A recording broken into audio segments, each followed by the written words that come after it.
रोहित जवानिया के खेत ना रही।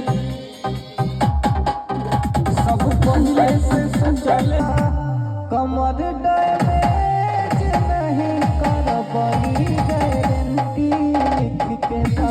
कमर डैमेज नहीं करबई गारंटी लिख के दा। कुंदन खेसारी टूटी के तना बाया फंसे लिख के दा। कमर डैमेज